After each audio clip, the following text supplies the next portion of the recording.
সাত অঞ্চলে ঝড়ের সতর্কতা।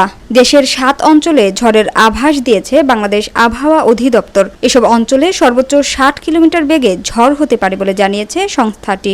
শনিবার বাংলাদেশ আবহাওয়া অধিদপ্তরের আবহাওয়াবিদ ডক্টর মোহাম্মদ ওমর ফারুকের দেয়া এক প্রতিবেদনে দুপুর 1টা পর্যন্ত দেশের অভ্যন্তরীণ নদী বন্দরসমূহের পূর্বাভাসে এ তথ্য জানানো হয়। আবহাওয়া অফিস জানায়, আজ দুপুর 1টার মধ্যে খুলনা, বরিশাল, পটুয়াখালী, কুমিল্লা, নোয়াখালী, চট্টগ্রাম এবং কক্সবাজার অঞ্চলসমূহের উপর দিয়ে দক্ষিণ পূর্ব দিক থেকে ঘন্টায় 45 থেকে 60 কিলোমিটার বেগে দমকা অথবা ঝড়ো হাওয়া সহ অস্থায়ীভাবে বৃষ্টি অথবা বজ্রসহ বৃষ্টি হতে পারে। এসব এলাকার নৌবন্দর সমূহকে 1 নম্বর সতর্ক সংকেত দেখাতে বলা হয়েছে। এদিকে আবহাওয়া অফিস আরও জানায়, আজ সকাল 6টায় ঢাকার তাপমাত্রা ছিল 28.1 ডিগ্রি সেলসিয়াস। বাতাসে আর্দ্রতার পরিমাণ ছিল 83%। আর গতকাল ঢাকায় সর্বোচ্চ তাপমাত্রা ছিল 28.0 ডিগ্রি সেলসিয়াস এবং আজকের সর্বনিম্ন তাপমাত্রা 28.0 ডিগ্রি সেলসিয়াস রেকর্ড করা হয়েছে।